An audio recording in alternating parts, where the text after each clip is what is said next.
Ben ritrovati con lo speciale elezioni regionali 2025 su Radio Adige TV. Oggi negli studi di Verona Network abbiamo il candidato presidente, uno dei 5 candidati presidente per il Veneto, Fabio Bui. Benvenuto. Buonasera a tutti.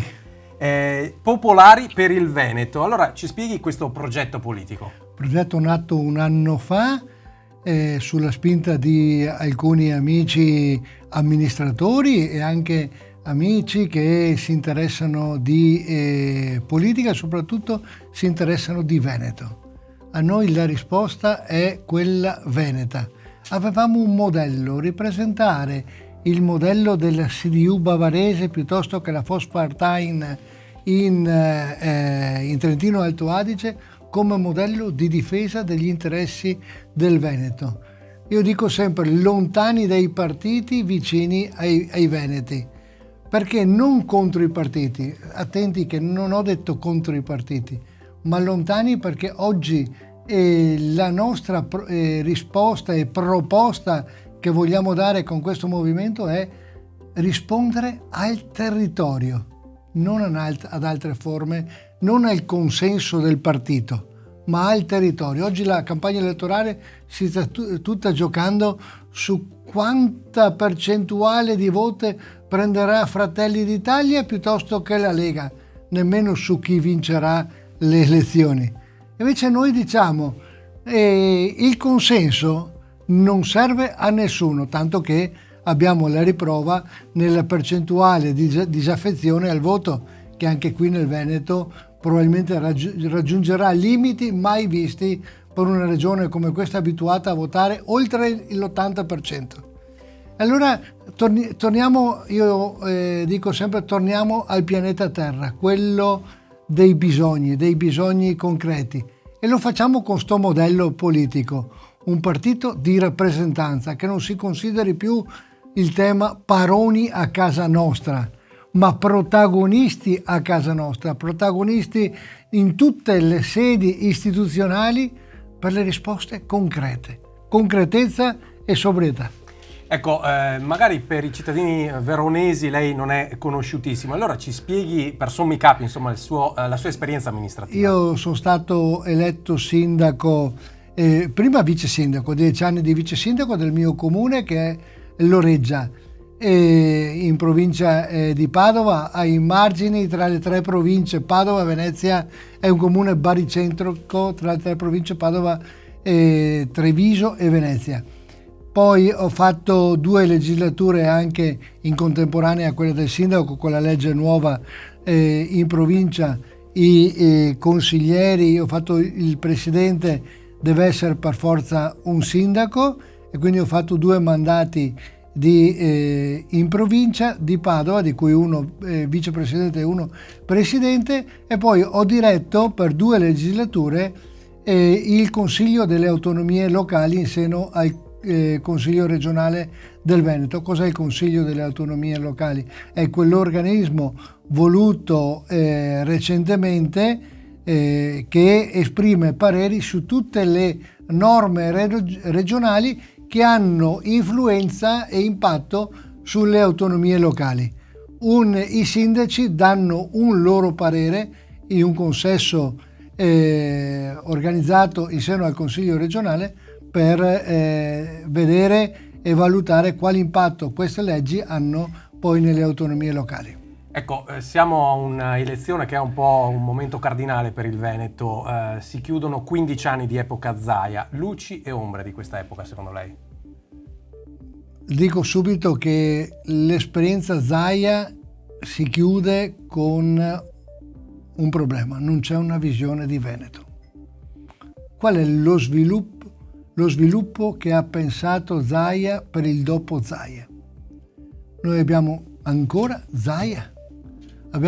Zaia che si ripresenta, che monopolizza anche all'interno della Lega il consenso. Stefani, purtroppo, io lo conosco, è anche un bravo ragazzo, è anche un amico, sembra partire con la suocera in casa, che controlla, che dice quello e detta i tempi della politica veneta. però su questo Zaia non ha lasciato una prospettiva di Veneto verso che sviluppo abbiamo. Per esempio le infrastrutture. Siamo a Verona, centrale nel contesto nel nord Italia, centrale anche per le merci, per il passaggio di tutte le merci che arrivano dal Brennero. E allora, vedete, dico Brennero perché diciamo, allora, come pensiamo allo sviluppo? Ancora nell'asse est-ovest o lo pensiamo verso nord? Se è verso nord, Verona diventa strategica come snodo intermodale per queste merci. Grande interporto di Verona che deve diventare lo snodo economico della provincia, della regione Veneto. Non dimentichiamolo questo. Ma Zaia ha lasciato qualcosa in questo? Dove si sta direzionando il Veneto? Su questo è un aspetto negativo che lascia Zaia.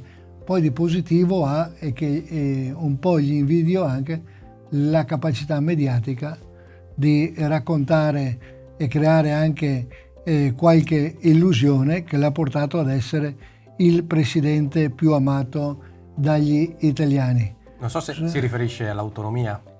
L'autonomia è stata un'illusione a cui ci hanno creduto tantissimi veneti, io compreso, quando siamo andati a votare per quel referendum, e poi disattesa, ma non disattesa dall'opposizione.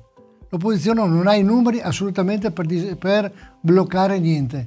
È stata l'autonomia è morta nel momento in cui la Lega ha abbandonato il Veneto. È diventata partito nazionale, da partito di rappresentanza dei veneti è diventato un partito nazionale che oggi guarda più al ponte di Messina piuttosto che agli interessi del Veneto, allo sviluppo del Veneto.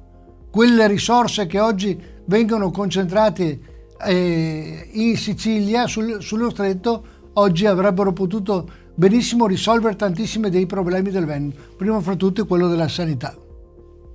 Stando un attimo sull'autonomia, stando a come siamo ad oggi, secondo lei ha senso continuare a battere sull'autonomia differenziata o è una battaglia persa in partenza? No, ha senso battersi per l'autonomia. Popolari del Veneto è l'unico partito che oggi rivendica una specialità di questa regione.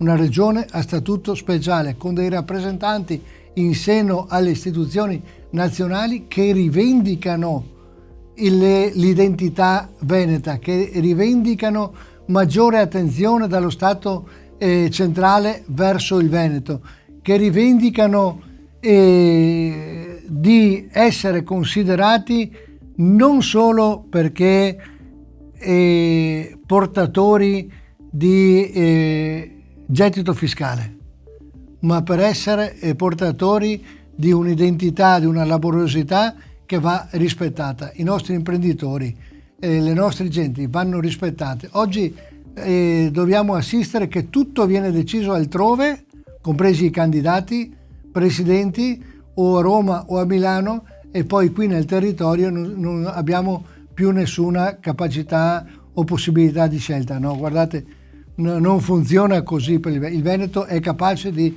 autodeterminarsi e difendere nelle istituzioni, ripeto, nelle istituzioni. Non siamo gli indipendentisti, non ci interessa l'indipendenza, ci interessa il rispetto da parte delle istituzioni. Per quello dico sempre lontani dai partiti, vicino ai veneti. Ha citato le infrastrutture prima. La Pedemontana è stata criticata non tanto per l'utilità ma per la modalità in cui è stata istituita, diciamo, questa infrastruttura, appunto le concessioni, il partenariato con il privato. Lei cosa ne pensa di questo nodo? Guardi, possiamo criticare il modo, possiamo criticare anche l'utilità, ma la Pedemontana c'è.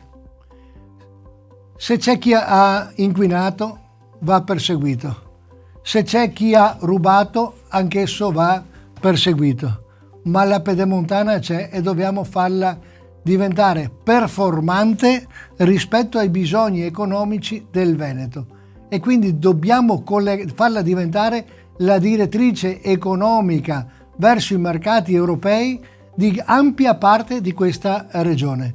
Oggi la Pedemontana tagliata, che taglia l'asse Treviso-Vicenza, e deve essere collegata ad altri innesti delle maggiori città, per esempio Padova.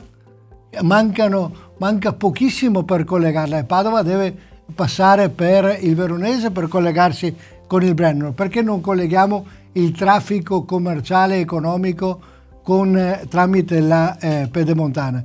Guardate che sgraveremo di molto anche quest'area della regione, il Veronese, che può diventare veramente invece l'hub commerciale per tutta la regione. A proposito della 4, la regione ha puntato, e insomma anche Stefani ha detto che punterà, se sarà presidente, sul riportare in seno alla regione la concessione della Brescia-Padova. Anche questa secondo lei è una strada giusta? Ha ragione, mi trova d'accordo, se non è solo però una manovra per garantire posti ai tanti che oggi non troveranno più posto in consiglio regionale, ma se questa holding farà politiche infrastrutturali serie.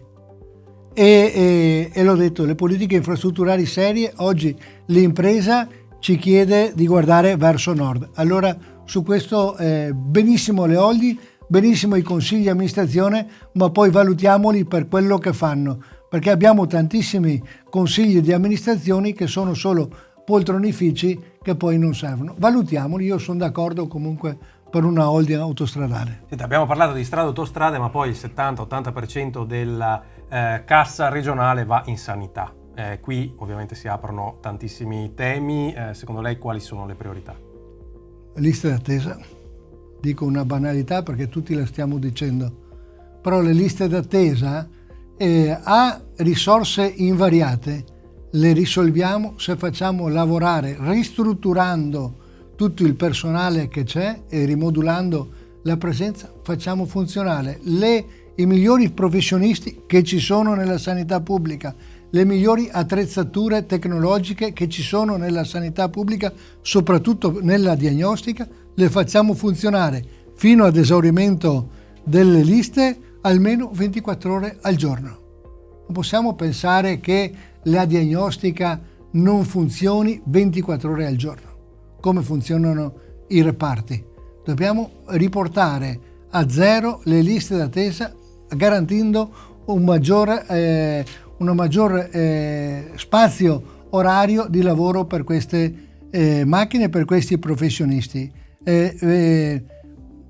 Non costa di più, attenti, non costa di più, costa di più la riorganizzazione, il costo è la riorganizzazione.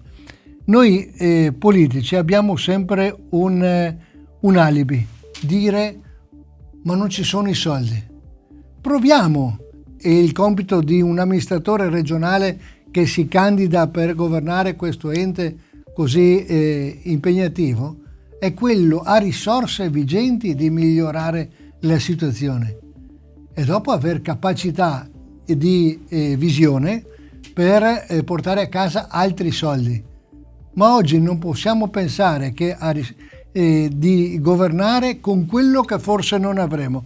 No, mi candido in questo spazio di tempo e con queste risorse devo migliorare questa regione. La sanità, è vero che abbiamo la migliore sanità italiana, forse una delle migliori sanità europee. Il sanitario funziona, i nostri ospedali funzionano, però attenti a quello che stanno dicendoci tutti i giorni. Siamo i migliori perché gli altri stanno peggio. No, i migliori devono guardare a chi sta meglio, non a chi sta peggio, e dare questa lettura e dare questa visione.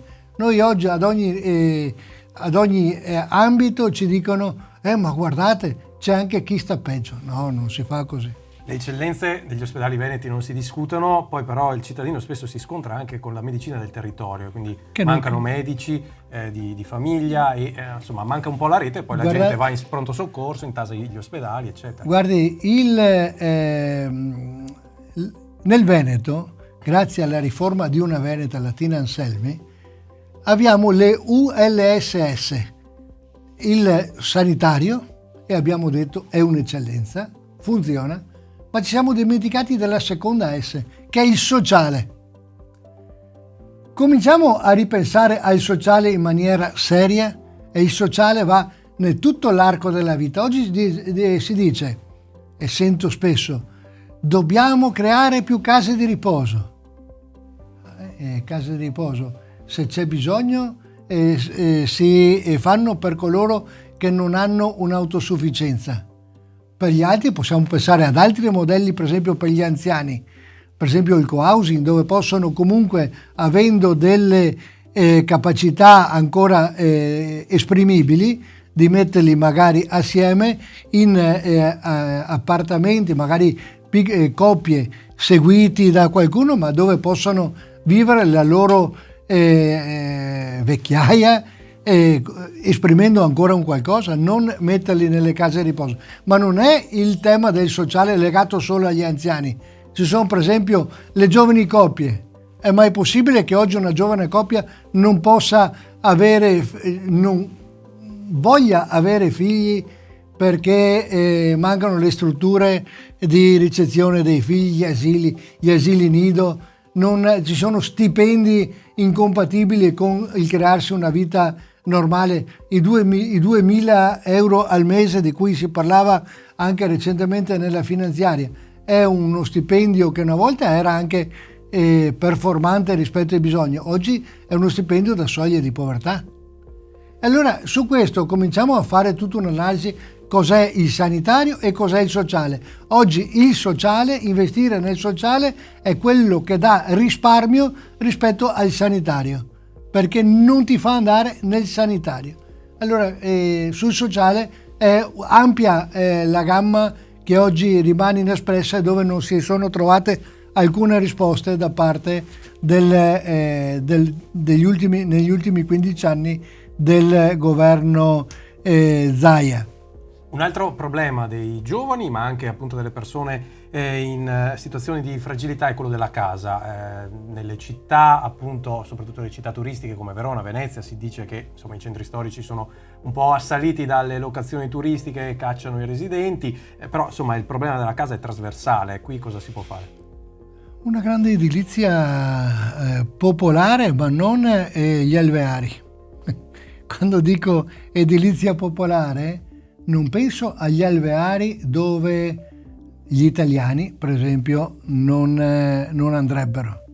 Cominciamo a fare un'edilizia residenziale vivibile, economica, perché anch'io ho 2 figli e stentano a trovare degli alloggi compatibili rispetto agli stipendi attuali.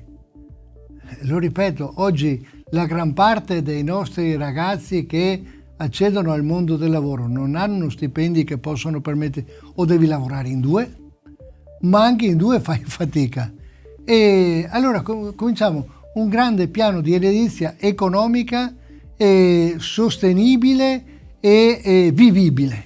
Ecco, vivibilità anche nel progettare la residenzialità. Negli alveari faremo dei ghetti. E ne abbiamo in molte città, abbiamo dei ghetti. Poi ci sono tutte le case sfitte degli ATAR, Padova, 1000 alloggi. Cominciamo anche a ristrutturare in maniera seria già quello che abbiamo e cominciamo a dare la disponibilità soprattutto alle giovani coppie di potersi insediare in queste. Sappiamo il Veneto è la terra delle piccole e medie imprese, quale sarebbe secondo lei la priorità invece per il tessuto imprenditoriale del Veneto? Infrastrutture viarie e infrastrutture tecnologiche. Si corre su gomma, ma oggi abbiamo visto che le nostre imprese hanno bisogno di reti per le informazioni. Senza le comunicazioni, oggi si viaggia da qua a Pechino nel tempo di un click. E quindi abbiamo bisogno che tutto il territorio sia informatizzato. La Confartigianato in questi ultimi tempi ha lanciato un appello: guardate che il 70% dei associati artigiani lamentano l'incapacità o la difficoltà di collegamenti via etere, internet. Allora questo è il compito della regione, cablare tutto il territorio regionale, soprattutto laddove insistono le aziende. Il nostro prodotto regionale, il prodotto Made in Veneto, un'eccellenza assoluta, perde di competitività al cancello della fabbrica. Perché poi quando il prodotto che è il migliore e quello più economico deve uscire dal cancello e mettersi in strada, ha almeno 2 ore in più di traffico rispetto a tutti gli altri, e quindi 2 ore in più di traffico, di percorribilità, vuol dire perdita della competitività rispetto al prodotto europeo. Siamo in chiusura. Prima lei diceva i politici non devono nascondersi dietro al fatto che mancano risorse, però poi insomma le risorse bisogna trovarle. Lei metterebbe mano all'IRPEF, l'addizionale IRPEF regionale? Ma certamente, ma tutti lo metterebbero. I veneti non sono quelli che non vogliono pagare. I veneti sono quelli che dicono: io pago, ma voglio essere certo che i soldi vengano spesi nel migliore dei modi, che i soldi mi diano dei servizi. Se mettiamo mano all'IRPEF, dobbiamo anche dire ai veneti come lo spendiamo e certificare questo con opere concrete. Ultimissima battuta. I veronesi spesso si lamentano che la regione dà troppe attenzioni a Padova, Treviso, Venezia, proprio il posto da cui lei viene. Cosa risponde a questa critica? Ho risposto prima, sì. Verona è centrale. Verona è centrale nell'asse economico e sociale e anche culturale e turistico del Veneto, e quindi massima attenzione a Verona, massimo impegno. Non c'è Padova, Venezia, Treviso, Rovigo, c'è il Veneto, e tutte le città devono essere interconnesse. Io parlo di un Veneto connesso. E questo sicuramente è un impegno anche trasversale, sicuramente, che condividono tutti. Allora grazie a Fabio Bui, candidato alle elezioni come presidente. Benvenuto. Grazie per essere stato. Grazie e buonasera a tutti. Grazie per essere stato con noi. Si chiude questa puntata dello speciale elezioni regionali e vi invito a continuare a seguirci sui nostri canali Verona Network.